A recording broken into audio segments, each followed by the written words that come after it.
Who are you? Me? I'm Nayt Doggo. She suddenly grabs my throat. Please, mummy. His Adam, Apple, Bob's once. Alright, let's play. Let's play game. Hey guys. It's Nayt. You alright? Happy Wednesdays. It's nice to see everybody from the Saturday coming in on the Wednesday. The Wednesday. Yeah. You might fall asleep midstream, damn. Okay, so as I said before, we've got a lot of catching up to do, so we need to go through Eye of the Storm. And yes, I do care about the story, but I kind of want to just rush through this and get to Death and Rebirth, because that is where the meat and potatoes is. That is where we find out, I'm guessing, about Eva. I'm guessing we find out more about Caleb's ties to Eva. I mean, they kind of left us, and I'm like, come on, give it to me. So, let's try and get this through, yeah? Get this through, yeah? What? Alright, onwards and upwards, here we go. Chocolate milkshake.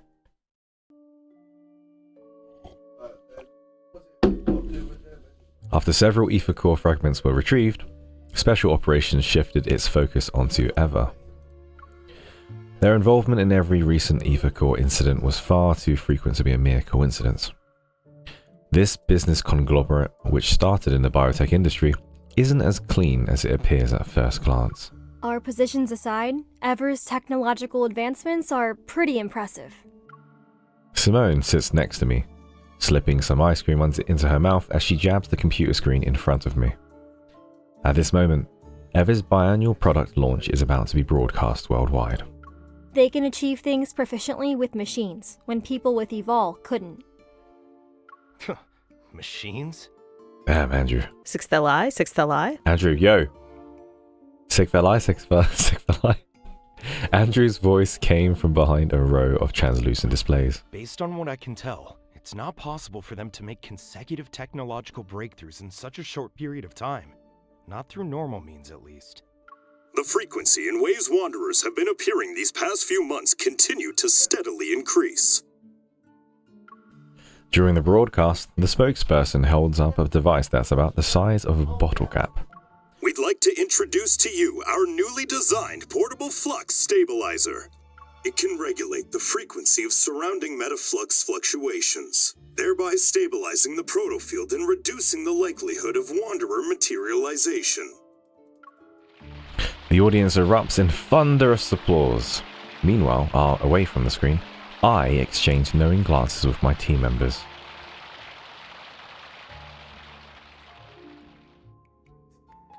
This is more me, I'm Saki. If they start putting these things up on every corner like streetlights, would there even be a need for Deepspace hunters? Should that happen, we might as well start planning our early retirement party. Simone frowns at the screen. This is nothing but a blatant provocation. We barely had time to suspect something was off before they brought out this product launch. Yeah, they're being brazen about it too. It's like they're daring us to keep investigating with what we know so far. That's unlikely to happen. Yes. As soon as Simone and I hear Captain Jenna's voice coming from the entrance, we stand up behind the screens. Andrew nods at Jenna. Captain. The fact that they're hosting a high-profile product launch means they've already covered their tracks. They wouldn't take this risk if there were a possibility of us finding incriminating evidence. Jenna walks over to the command desk and places a thick folder on it. The three of us gather around her. The analysis report for the previous fragments has just come out. Let's take a look. She taps the command desk twice. An irregular spherical structure appears before us. Join the Discord. They're from the same ether core. Rose. Based on its characteristics, we're officially naming it Spatium Core. A spatium core that can manipulate space. I know of at least 3 different ether cores now. As more ether cores appear, it's certainly a matter of time before the public becomes aware of this extraordinary energy source. It's just that the fragments of the Spatium Core are held together by some kind of gravitational pull. I'm sorry, Jenny, your voice is throwing me off a little bit. She points to the center of several fragments. Right here. One fragment is missing. Jenna leans forward, looking at us again. Special Operations' next objective is clear. We must recover this crucial ether core fragment before further complications arise. Yes, Captain. Yes, Captain. Oh, right. There's something you need to know. With quick reflexes, Simone intercepts Andrew, distracting him under the pretense of exploring new avenues for weapon enhancement with the recently collected data. She's trying, guys. I'm guessing they couldn't find someone in time. So like the new voice actor for Jenna. She's trying. She's not quite as polished as the previous one though. Welcome to the Discord, Rose. Pleasure seeing you. When only we remain in the meeting room, Jenna pauses before activating her watch. There's more. I couldn't talk about it during the meeting, but it's something you need to know. A message is transmitted to my watch at her gesture. The words "Ever Secret Investigation Report" float in front of me. A line in there involves what happened at your house that day. Anyway, I've sent it to your Hunter's watch. You can read it when you're home. What happened to our house? Understood.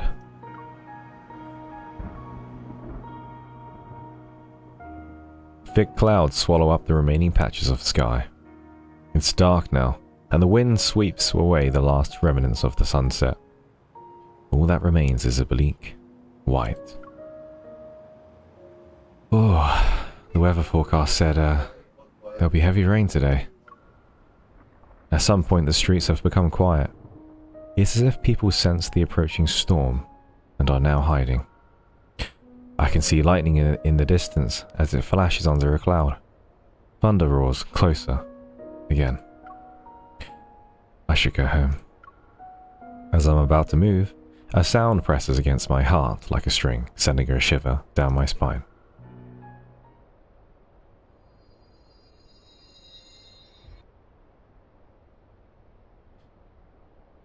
Huh? Did it crash, guys? Wow, again? Oh, my heart responds to that eye. The world around me fades, but the call I hear becomes clearer. It's behind that. Somewhere in the distance lies the power of ether core. Have we done it all? Oh yeah, baby. Oh yeah, baby. Okay, I'm ready for this. I'm so damn ready for this. Alright. Chapter 1. Absurdity unfolds.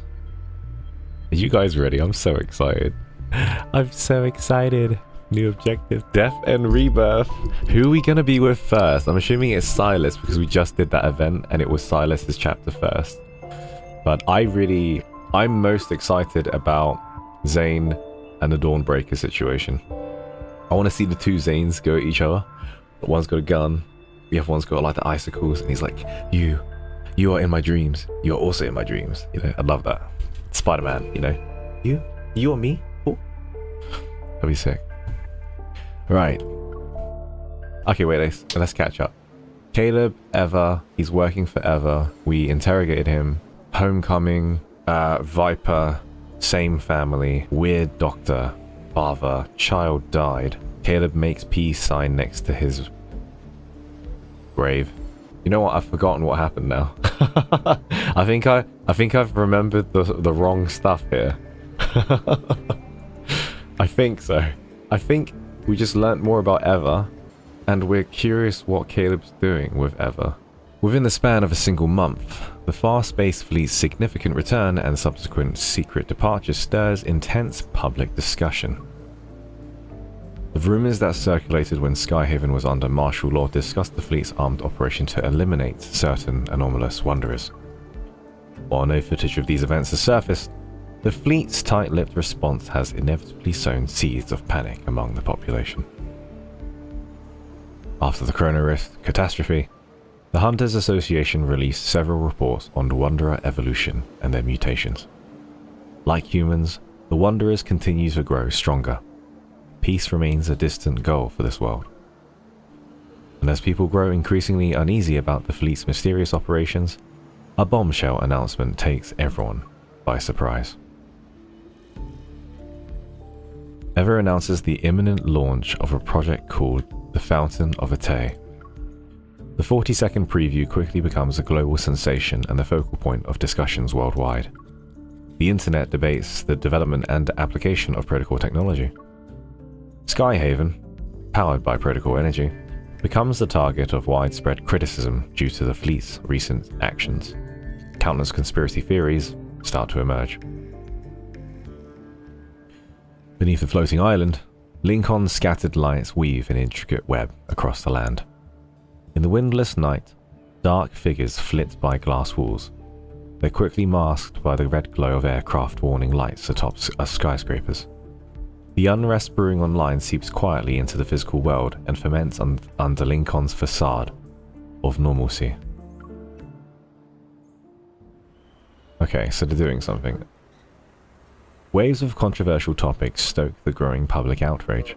The association becomes the primary target of this rising tide.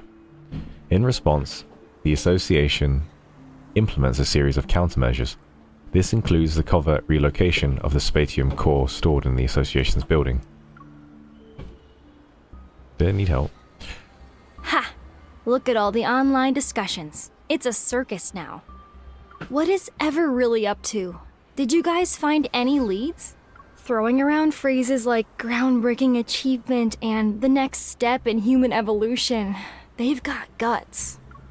In a self-driving protocol vehicle, Simone scrolls through an endless stream of updates on her phone called doom scrolling. Given their extensive research into protocols, They should date these two. they do have the credentials to back up such claims.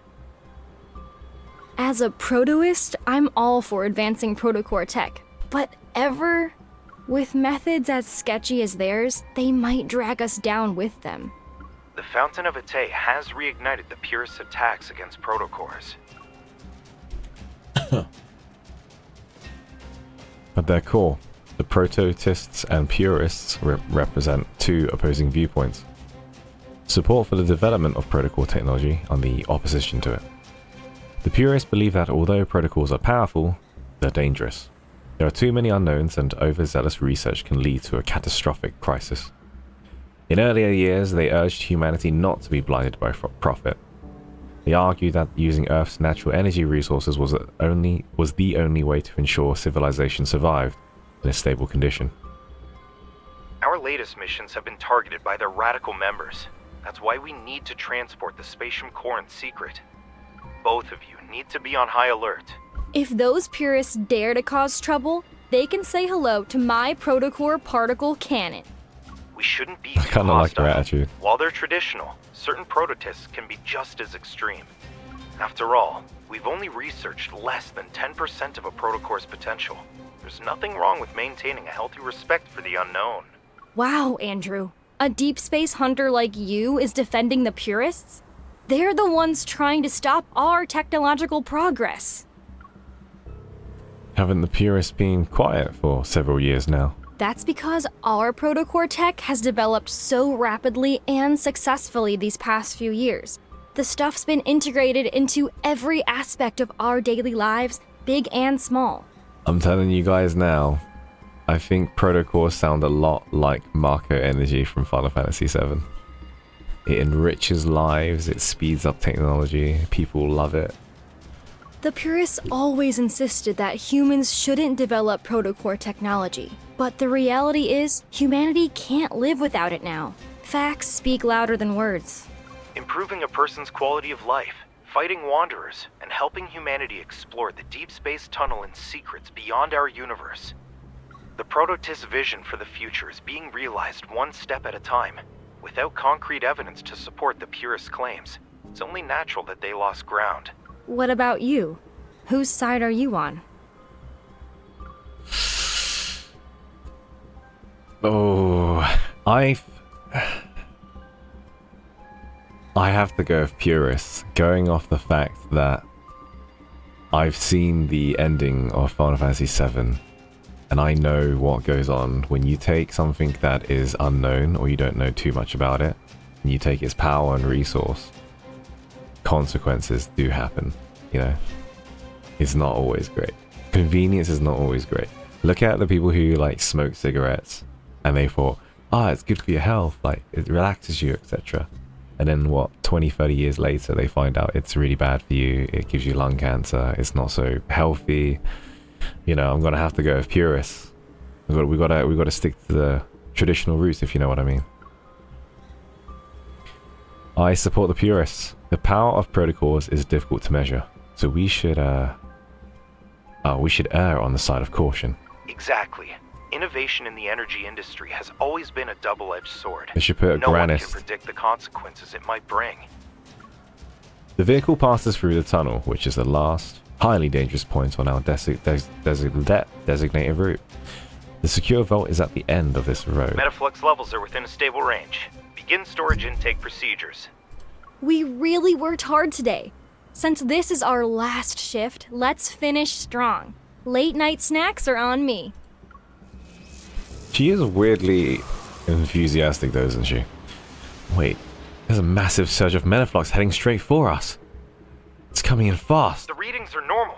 You guys, At that moment, a truck, weathered in flames and crackling with powerful metaflux, comes barreling towards us from behind. It's going at full speed. As soon as Simone and I jump out of the cargo hold, our transport vehicle is violently thrown into the air. An explosion releases searing heat behind us. We have an emergency. Transport vehicle 109 is under attack.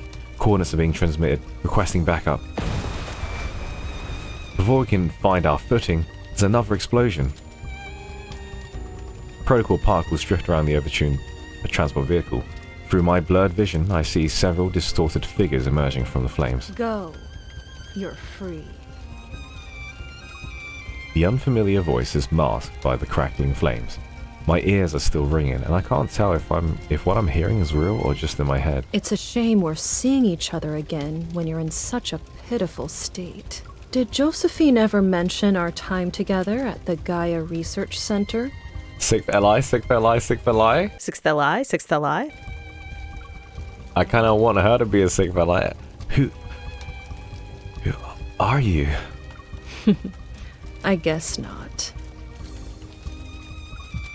Excruciating pain tears through my entire body as my heart begins to tremble uncontrollably. Who I am doesn't matter. The real question is, who are you? Me? I'm Nayt Doggo. She suddenly grabs my throat. Please, mummy. And a sharp pain pierces my neck. It's like 1,000 needles just stabbed me. I feel like I'm suffocating in ecstasy as I lose control of my limbs. Oh. Blood trickles down my forehead. Damn, okay, that's not good.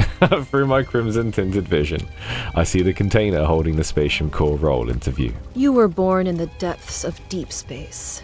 You were supposed to be ours, a one-of-a-kind, precious creation. Without the key, the fountain of Ate will only remain a poor imitation. Dazed, I hear something faintly crack. Suddenly, an unprecedented power surges through my veins and bursts forth with brilliant light. The key belongs to no one else. You are the one who holds all of its secrets.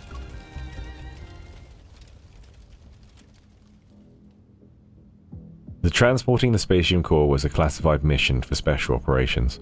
The attack wasn't revealed to the outside world. After spending 2 days in the hospital, Simone and I were ordered to suspend all missions and focus on resting until we made a full recovery. Afterwards, Jenna secretly visited us to reveal the truth. The association president, as well as others, suspected there was a high-ranking mole in the association. Since Simone and I were now known to the enemy, we needed to lay low. Our temporary suspension was to protect us and serve as a smokescreen. It's probably Jenna. She changed voice actors after all. Externally, the radical purists need to be handled with caution. Internally, dealing with the mole would inevitably disrupt their plans. Jenna didn't really talk about the spatium core. She just gave me a look that told me to be patient. Yeah, red or orange hair. Come on, give it to me. Chaotic energy courses through my blood. The burning sensation in my chest is more intense than the pain from my injuries. Unable to sleep, I toss and turn. And then I finally sit up and turn on the bedside lamp. My heartbeat is faster than usual. I gently press my hands against my chest and rest my head on my knees. I can't believe I end up absorbing the spatium core. By me. Another sharp pain strikes my chest as several strange energy streams are torn apart. They proceed to merge together and create an endless, restless turbulence. Did Josephine ever mention our time together at the Gaia Research Center? Oh, I hope it was a good one, baby girl. The key belongs to no one else. You are the one who holds all of its secrets.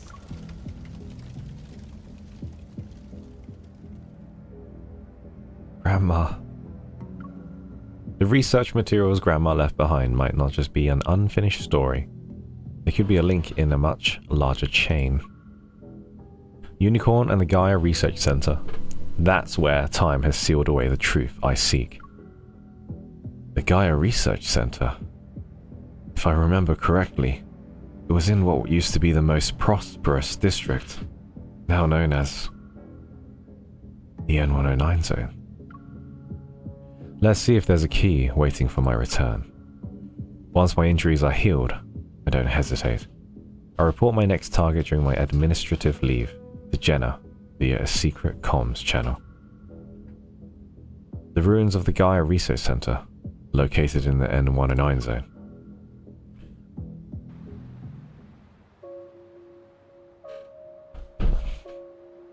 Amidst the snow-covered mountains stands a building of precise geometric perfection, the Fractal Library.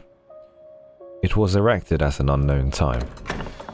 The library doors slowly part. Wearing robes, a young boy with snow-white hair pushes them open. A soft, ethereal light spills out from behind the door and touches the snow. The boy looks down and gently scoops up the small white creature by his feet. It's time to collect what's due from the 7-year promise, Shuchi. We need to pay the emissary a visit. I wonder how he's doing. How have these 7 years treated him? Is he getting along with his classmates? Did he succeed in his thesis defense? As the white light fades, the boy's foot sinks into something soft. Snowflakes fall onto his head. He's surprised. Huh? How did the library end up here? Did I mess up the incantation? That's not Sylus, is it? I don't think it is. The white creature suddenly leaps down and runs away. Its tail playfully draws arcs in the snow behind it. Shuchi! I know you haven't seen snow in a long time, but that doesn't mean you can just run off. The boy hastily grabs his traveling bag and runs after the creature. He manages to catch its tail just before he falls face first into the snow. Behind him, the massive library doors slowly close. He raises his hand, only to realize he left the Assessor's bracelet the emissary gave him in the library. Oh, Book of Answers, just this once. Would you be so kind as to tell me where I am? His bag suddenly bulges as a thick book emerges from it. Opening itself, it rapidly flips through its pages before finally materializing 2 words. The Arctic. How long will it take to get back to Lincoln City? The Book of Answers flips its pages once more. 8,000 kilometers. In the desolate Arctic, a boy and his companions silently drag their luggage, their figures gradually vanishing into the endless expanse of white. Who the... I mean, the boy is cute. He's a real cutie. But who is he? Who is that little boy? Little mystery boy, huh? Leaving the southern area of Lincoln City, I drive down Bear Boulevard. The scenery on both sides of this wide street slowly deteriorates. After I installed the anti-interference chip Sylus sent me on my motorcycle, I've been able to freely pass through the protofield disrupted no-hunt zones numbers 62 to 65 and arrive at what was once the most prosperous tech hub in the region. Now, it has become a criminal's paradise, the N109 zone. The abandoned building where I first met him still stands in the desolate courtyard. Now come to think of it, a lot of time has passed since my initial meeting with the feared leader of Onykinus. After entering the N109 zone, the streets remain deserted. Not a soul could be seen, but it becomes livelier as I approach the central district. A river of people flows through the streets. They surge with me towards the same destination. What's going on? It sounds like it's coming from Charon.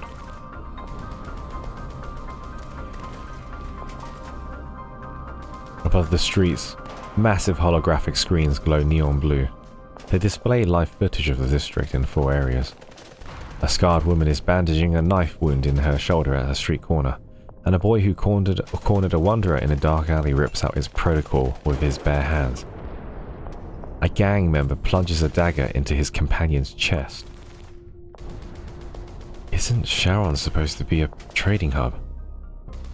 Why are they fighting? At the top of the display, rows of names and numbers flicker rapidly. Old ones are erased as new ones appear in their place. Is this some kind of competition? Nothing that happens in the N109 zone surprises me anymore. I turn my attention away from the massive display and keep trying to call Sylus. When I visited the odd workshop, its owner knew Grandma. They were probably colleagues. If I want to find out where the Gaia Research Center was located, he probably has some leads. Sylus had raced through the streets to get us to the odd workshop, and I was unfamiliar with the N109 zone back then. To find it again, the most effective way would be to ask Sylus. He's not answering. Fine. I'll just fetch him from Onykinus' base. Driving my 270 HM, I'm about to make a turn into the alley ahead when a bullet whizzes past me. It grazes my temple. My body lurches to the side as I dodge, but the momentum sends my bike sliding until it crashes into a corner. It's completely wrecked. Barely regained my footing when another bullet tears through the air. It's heading straight for me.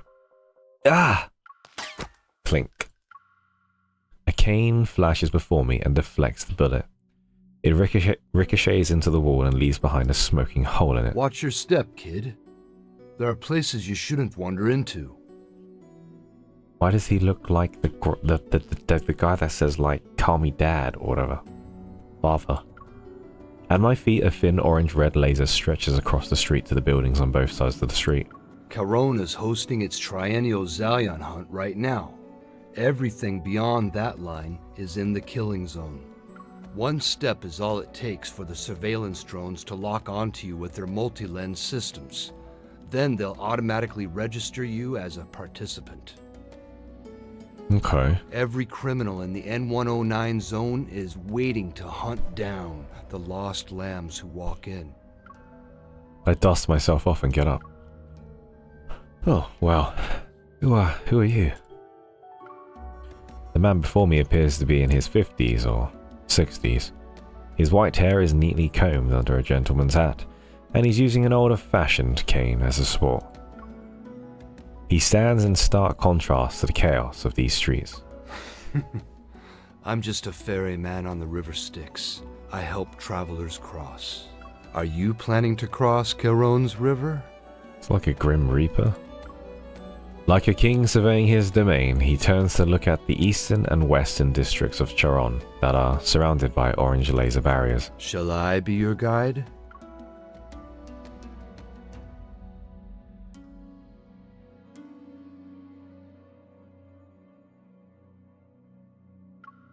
His offer seems harmless, but that curious glint in his eyes makes me hesitant about accepting his help. Experience has taught me one simple lesson. When someone becomes interested in you, trouble isn't far ahead. Thanks. but I'll take a different route. The killing zone spans across 8 streets, and the arena in Caron's central district is its epicenter. Ambushes like the one you experienced can happen at any moment. Taking a different route might not be the best choice. Right before my eyes, he steps over that orange-red boundary, but the attack I expect to happen never occurs. I cross my arms and study his gaze, which seemingly shines with goodwill. Are you trying to make me ask why you weren't attacked? He reaches behind his ear and produces a round chip no bigger than a fingernail. This is an ID camouflage chip. If you have one, it masks your biometric data so you can't be traced. As long as you're within 3 steps of me, you'll be within its range of concealment. I take the chip and examine it. My evil doesn't detect anything suspicious, so I hand it back to him. Alright. I'll trust you. For now. With my biometric data masked, I follow this unfamiliar elderly man into the devastated eastern district of Caron. Caron? Is it Caron? Caron? Interesting, okay. No LI yet. The stench of gunpowder and blood fills the streets, and the continuous metaflux explosions make my heart pound like a drum. If you're not like those criminals, you shouldn't mind answering a few questions, right? What are the rules for the Zoin hut? A cold wind sweeps past us as the 3 humanoid wanderers crash into a roadside shop. They grab and tear a person's limbs apart, but then a sudden protocol explosion engulfs the storefront. They're like that. Hunts of the primal variety. People become hunters and prey to fight for a gold coin. With it, they'll be granted one wish from the Lord of Caron. At the very end, whoever enters the central arena with the coin and remains the last one standing becomes the winner. From the upper floor of a shop, a drunken man leans halfway out. He quietly raises his gun in our direction. You can use evil weapons, protocore weapons, and your own fists. A roar resounds before the bullet can leave the gun. We remain untouched as our would-be attacker falls, his chest pierced by metaflux. Wanderers are just another weapon people use to hunt each other. The drones record everything. The screens immediately cycle between shots of death and victory. And somewhere in the darkness, thunderous cheers erupt from the crowd. What a waste. I've seen him before. He's formidable when he isn't drunk. The man stops, his hand clasped over his cane. He closes his eyes as if to observe a moment of silence for the deceased. Isn't it brutal? I hope you weren't frightened. Takes more than that to scare me. I've witnessed deaths worse than this. Indeed. Life has a way of catching us off guard. Stepping over the fallen body, he leads me to a place with a brilliantly lit sign that reads, Elysium, the true paradise.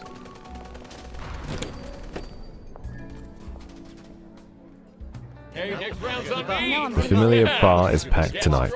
Everyone clutches their drinks as they're gathered around a screen that's broadcasting the Zoyan hunt. Here are the latest predictions. You can't miss these guaranteed winners. Come one, come all. Who wants to join the fray? Join us! Definitely, the Hunger Games. Stop banging on my tables. Do you think hiding in my little sanctuary and drinking your life away makes you special? It's not like I don't pay for my drinks. I'd rather drink myself to death here than get killed the moment I step outside. Amidst the cacophony of voices urging people to place their bets, this dangerous business brewed from human lives proves to be very enticing. A lot of folks are placing bets this year. But being the hunt's primary target isn't exactly a blessing. Opportunity is always born from danger. It's a traditional rule of the Zalian hunt. How did you say that? A Zalian hunt. The elderly voice cuts through the air with commanding authority. Everyone turns their head at the same time. Our old man Dimitri's here! Who's your pick this here, old man? I need to discuss something with a friend. Would you mind waiting here for a moment? The meal sets here are good, and the drinks are decent. Give them a try if you're interested. I politely nod. However, I've decided not to touch the food in this place. Oh, dear. Why did you say our drinks are decent? You're so picky, Gramps. A pair of lemon-scented hands encircle my neck, but they quickly pull away before I can retaliate. The owner of Elysium moves to face me. Ah, we meet again, Missy. You're really something else if you know someone like Dimitri. Ah, his name is Dimitri. Who is he exactly? He's the Lord of Charon. As the true owner of Charon, Dimitri is the one who hosts the Zion hunt. The arena at the center of the market belongs to him too. But Charon is supposed to be a free trading zone. How can a place like this have an owner? You're not the only one curious about it. But Dimitri's background, Elysium has been open for years. But I haven't heard anything about his past. Even Sylus, the leader of Anakinus, keeps his distance from Dimitri. Wow, I did not expect that. Come to think of it, Sylus hasn't mentioned him before. Since this isn't our first meeting, let me properly introduce myself. Aslin, that's my name. Natalie, Would you like to order something? I'll pass. I didn't bring my wallet. Aslin's lips curled into a mysterious smile. Elysium doesn't always collect payment in cash, and our services extend beyond just filling empty stomachs. So how would you like me to pay? Before I can ask for details, Dimitri returns and gives me a nod.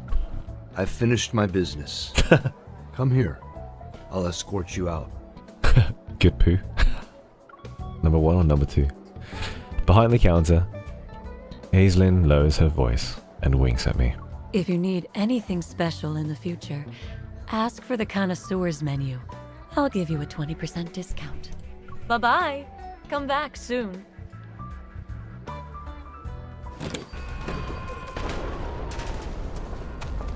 As I step outside, the gunshots, screams, and maniacal laughter fills my ears once more.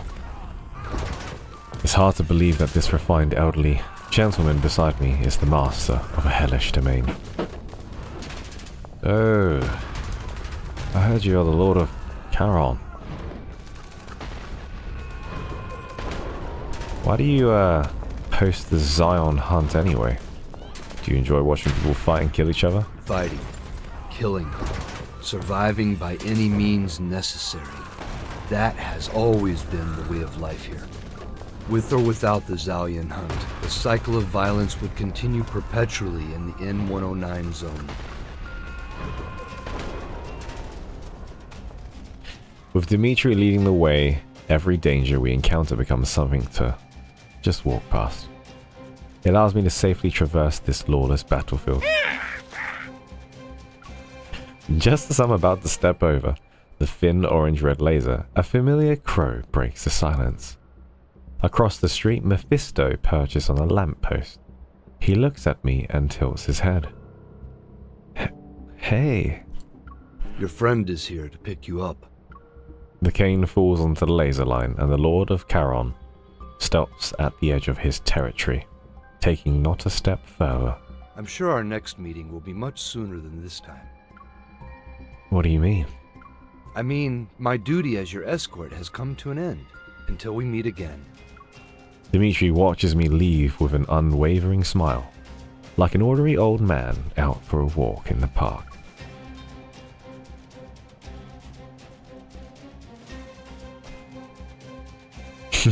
You guys are so excited for Sylus. It's very cute. With Mephisto as my escort, I arrive at the familiar base without a hitch. Thanks. As soon as I enter the building, I hear a violent explosion from one of the rooms. Is Onikinus' base also involved with the Zion hunt? The room is dark. Mindful of Sylus's sensitive eyes, I turn on a floor lamp at its lowest setting. In the center of the room stands 4 egg-shaped gaming pods. 3 of them are rocking back and forth. Their surfaces covered in LED lights pulsate in tandem with the explosion sound effects. I walk up to Sylus' gaming pod and knock on it several times. Sylus. Hey! Mephisto's been caught. The base is surrounded. They're after you. Absorbed in his virtual world, Sylus doesn't respond. Oh, come on. I walk away and settle into the 4th gaming pod, the only one that's empty. Dude's a hardcore gamer. Inside, the surrounding screens transform into an endless expanse of stars. Realistic sound effects immediately fill my ears.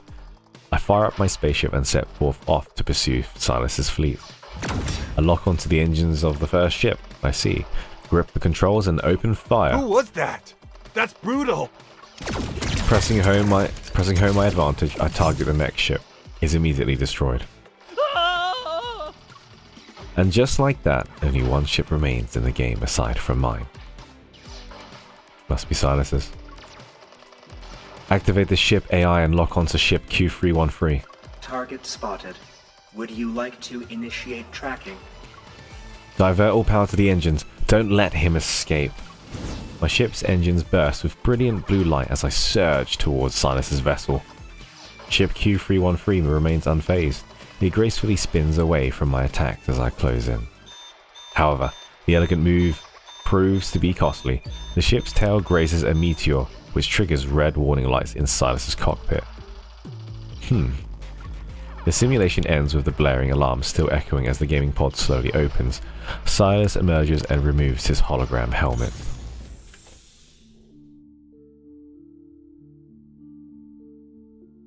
Why were you so riled up? You blew up half the battlefield, too. Are you satisfied now? I'm short on time. After I ask my question, I'll go. I expected him to make excuses about losing the game. Instead, he furrows his brow while he stares at me. What? You had something nice to eat? No, I was just at Elysium. The owner and I had caught up.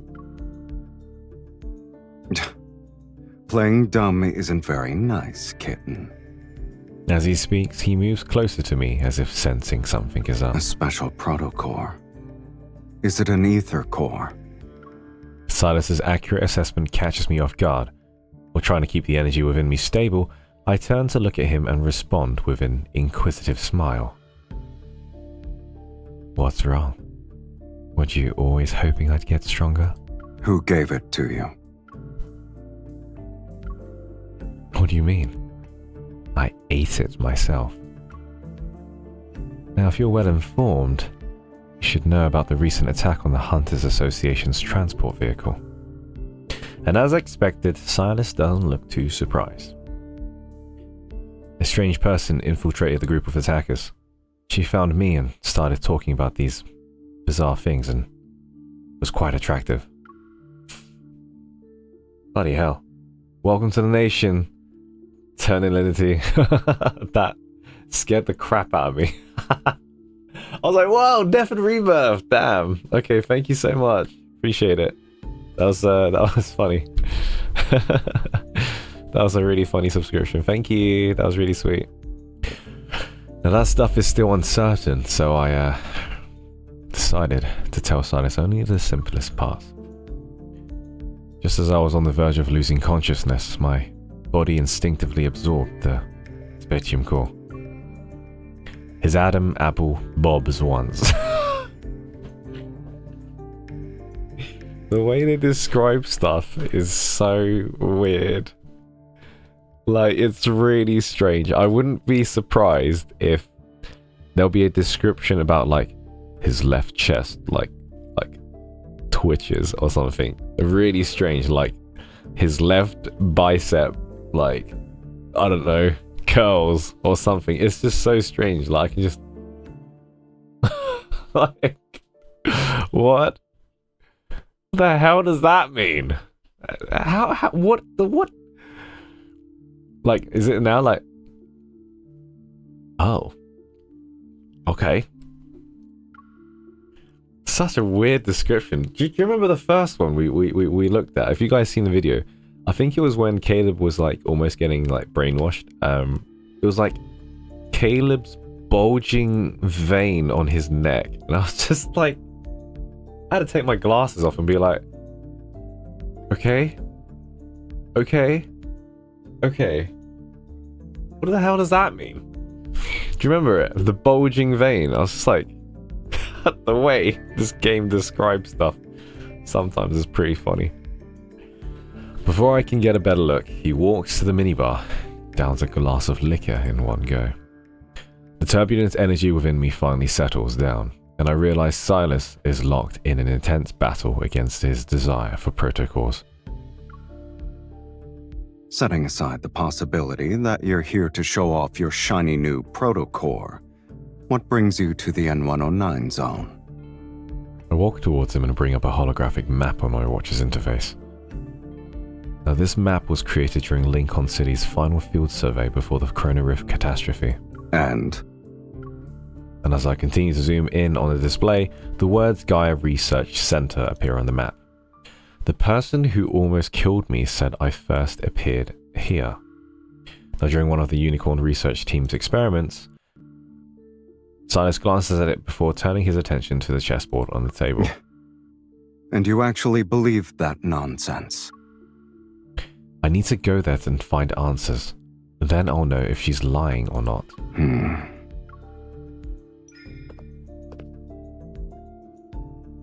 Our last game ended in a draw, so I quietly join the chess match as Sylus remains quiet. After surveying the chessboard, I move up my rook from the back rank. Now, when I was younger, I had doubts about my past. Later, I figured that so long as I was healthy and safe, none of it really mattered. But a human heart shouldn't contain a protocol. I need to find out who I really am instead of waiting for mysterious people to find me. And as soon as I reach for another piece, Sylus immediately captures one of my pawns. And then what? Do you actually believe that learning about your past will make things better? When I see people, whether close or distant, suddenly racing towards a destination, refusing to accept the unfavorable position, I look at the chessboard again and I take my knight, my only chance for a breakthrough. The one who seems to stay still may be left at a disadvantage forever.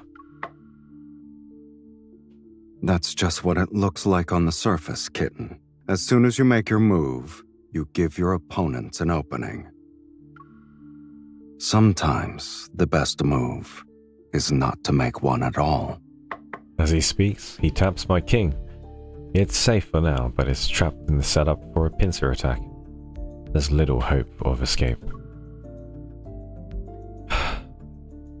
What about you?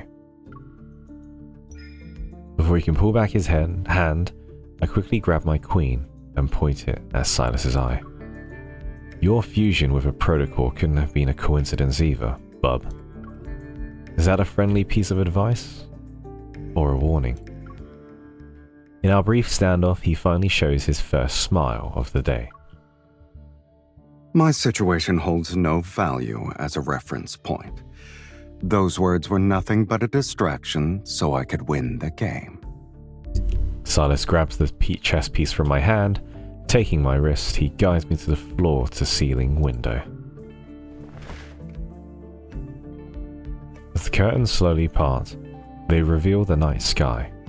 Below us is the N109 zone in its entirety. Since 2034, the N109 zone has undergone multiple rounds of reconstruction. Look at the outside world.